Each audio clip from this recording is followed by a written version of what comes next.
కూటమి నేతల్ని ఈసారి ఓట్లు అడగడానికి వస్తే, ఈసారి అంటే చాలా టైం ఉంది కానీ చెప్పులు చేటలతో తరిమి కొట్టడానికి జనం రెడీగా ఉన్నారు అని జడ్జి శ్రవణ్ కుమార్ గారు చెప్తున్నారు. అది ఎందుకు ఏమిటి అనేది ఎక్కడ చెప్పారనేది మన వాళ్ళు చాలామంది చూసే ఉంటారు. నేను దాని అంటే స్టేటస్ ఎక్కడ చెప్పాడనేది పక్కన పెడితే, అదే విషయం గత వారం రోజుల నుంచి మనకి తడుతూ ఉందన్నమాట. అంటే చెప్పులతో చాటలతో తరిమి కొట్టేంత చైతన్యం ఏ ఓటర్లకి వీళ్ళు ఉండదు. కానీ అంటే ఆయన చెప్పింది ఒకటి చూసారే,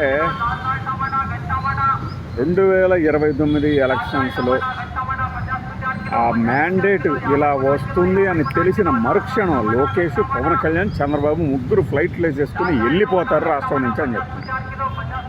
ఎందుకు అంటే అంత దరిద్రంగా పాలన చేస్తున్నారు.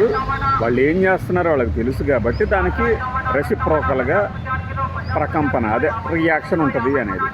ఆ రెండు వాటిని పక్కన పెడితే, ఎందుకంటే ఎవడు ముందు దెబ్బ కొట్టాడు, తర్వాత ఎవడు దెబ్బ కొడతాడు, ఇవన్నీ మనం ఎందుకు లెక్క పెట్టాలి?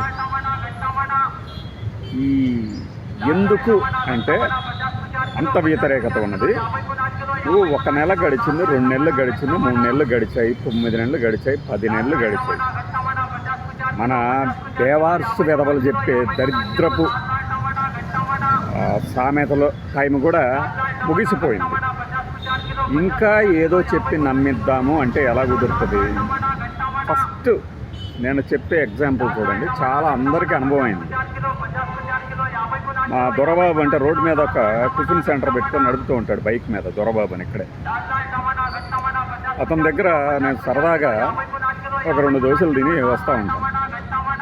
అతని దగ్గర చేంజ్ లేకపోతే 10 రూపీస్ నేను తర్వాత ఇస్తాను, ముందు రేపు ఇవ్వండి అన్నాడు. డబ్బులు లేవు కదా, రేపు ఇవ్వండి అంటే నేనే అన్నాను, అతను రోడ్డు మీద పెట్టుకొని బతికే వ్యక్తి కదా అని, లేదు నా దగ్గర లేవు, చేంజ్ లేదు అంటే చిల్లర లేదు, తీసుకొని నువ్వేవు అంటే, సరే 10 రేపు తీసుకోండి సార్ అన్నాడు. ఆ చెప్పిన విధానంతో నాకు ఎలా ఉంది, ఎంతో హాయిగా అనిపించింది.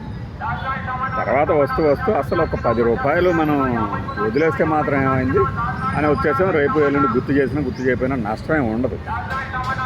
అదే మనకి 10 రూపాయల చేంజ్ ఎప్పుడు ఇవ్వాలి, ఎందుకు ఇవ్వాలి, రేపు రండి ఇస్తాం అన్నాడు అనుకోండి, ఎలా ఉంటుంది? ఒళ్ళు నిలువెల్లా కంపించిపోయి ఏది బీపీ అనుకుంటా బిల్డప్లు ఇస్తారు కదా, అలా ఎగిరిపోయి ఆ 10 రూపాయల కోసం వాడి మీద పడి రక్కి నానా గొడవ చేసినంత పని అవుతుంది. ఇక్కడ ఏంటి, మాట తీరు అన్నమాట. అతను ప్రవర్తించిన తీరు మన మధ్య ఆ ర్యాపో, ఆ రిలేషన్ కానీ. అంటే ఒక 10 రూపాయల కోసమైనా సరే మనిషి ఆ ప్రవర్తించే తీరుని బట్టి ఎదుటివాడి ప్రతిస్పందన ఉంటుంది అనుకున్నప్పుడు, నేను తొడగొట్టి నడియండల్లో తిరిగి అర్ధరాత్రి అపరాత్రి లేకుండా జనం ముందుకు వచ్చేసి నానా హామీలు ఇచ్చేసి, ఇంకొక ఆయన అయితే అసలు కొడకల్లారా వైసీపీ వాళ్ళ మీ అంతు చూస్తాం అనుకుంటా చించుకున్న ఆయన ఈ రోజున నిజమే ఎక్కడైనా జరుగుతుంటే ఏమంటున్నాడు ఆయన, law will actual own course, నువ్వు చెప్తే కానీ మనకు తెలవదు మరి చట్టం ఏం పని చేస్తుందని. చట్టం తన పని తాను చేసుకుపోయేదైతే ప్రభుత్వం ఎందుకు మారాలి? మరి నువ్వెందుకు రావాలి? Pawan Kalyan for a reason, Chandrababu for a reason, Lokesh for a reason కదా మనం అందరం అనుకున్నది. వస్తున్నారా, టీచర్లను తెస్తారా అని. కాంట్రిబ్యూటరీ పెన్షన్ గురించి సజ్జల రామకృష్ణారెడ్డి మేము అప్పుడు అంత అనుకోలేదు, ఇంత అవుద్దని అంటే ఎగతాళి దొరికారు, తెగ ఎగతాళి చేసి మీకు తెలియదు అప్పుడు చూడు దొంగలు అని. మరి ఇప్పుడు మీకు తెలియదా ఎంత అవుతుందని? సూపర్ 6 నేను వచ్చిన సూపర్ 6 నా ఒక్క పెన్షన్తో సమానం అంటాడే. అది ఎట్లా సమానమో నాకు అర్థం కావట్లేదు. ఇప్పుడు నిరుద్యోగ భృతి అనేది జగన్మోహన్ రెడ్డి ప్రకటించలేదే, దానికి పెన్షన్తో సమానం అంటానికి. నీకు 15 అని బిల్డప్లు ఇచ్చుకుంటూ తిరగమని జగన్మోహన్ రెడ్డి చెప్పలేదే. మాట్లాడితే పోలవరం డ్యామేజ్ చేశారు, అమరావతిని నాశనం చేశారు. అయిపోయింది సార్, అయిపోయింది, 10 నెలలు అయింది, మీరు చేయాల్సింది చేయొచ్చు కదా. హడ్కోలోనికి ఏపీ గవర్నమెంట్ గ్యారంటీ ఇవ్వబోతుంది అంటే, ఇక హడ్కో అమరావతిని చూసి ఇస్తుంది ఎక్కడ? మొదట్లో నేను చెప్పింది అదే కదా బాబు, కేంద్ర ప్రభుత్వం ఇప్పించే అప్పు ఆ మాత్రం మనం తెచ్చుకోలేమా అని. ఇప్పటికీ ఇప్పించిందో లేదో తెలియదు మనకి. దానికి పోయి మళ్ళీ అది 30 ఏళ్ల పాటు కట్టుకోవచ్చు తిరిగి రీపేమెంట్. కాబట్టి కట్టక్కర్లేదు అనే బిల్డప్లు కూడా ఇవ్వకండి ఎవడు.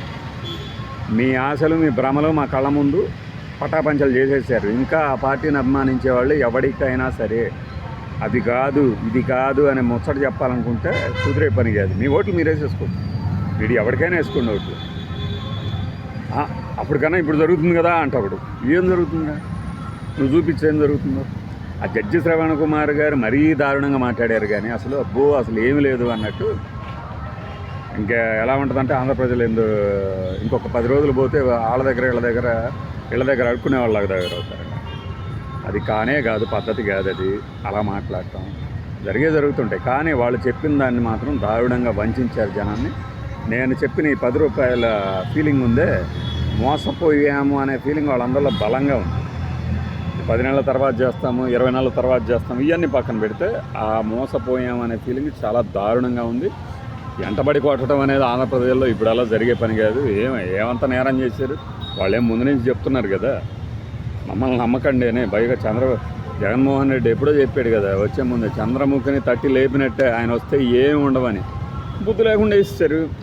అసలు ఇంకొకటి, జనానికి మంచి జనానికి చెడు అనే కాన్సెప్టే తప్పు రాజకీయాలు. ఇప్పుడు అర్థమైపోయింది కదా. నీట్గా ఏమి చెప్తే ఓట్లు వేస్తారు, మనం అవి చేద్దాం. అది చేయలేనప్పుడు ఇప్పుడు యుద్ధం చేతగానోడే నీతుల గురించి మాట్లాడతారు సార్ అని మహేష్ బాబు అంటాడు కదా బిజినెస్ మ్యాన్లో, అలా అన్నమాట. ఆ కోణంలో కూటమి నేతల్ని పరిగెత్తించే రోజులు కాదు, ఆల్రెడీ వచ్చేసాయంటున్నారు, సంకేతాలు కూడా కనపడుతున్నాయి. నేను చెప్పిన ఉదాహరణ మీరు గమనించి చూడండి. ఎక్కడైనా మీతో ఫస్ట్ అసలు 5 రూపాయలు 10 రూపాయలు రేపు తీసుకోండి అన్నంత వరకు బాగానే ఉంటుంది. అసలు 5 10 కూడా అడుగుతావా అనే ధోరణి కనుక వచ్చిందనుకోండి, ఎలా ఉంటుందో వాళ్ళ మీద మన తీరు. అదే కూటమి నేతల మీదకి జనంలో ఉన్న ఫీలింగ్. బాయ్.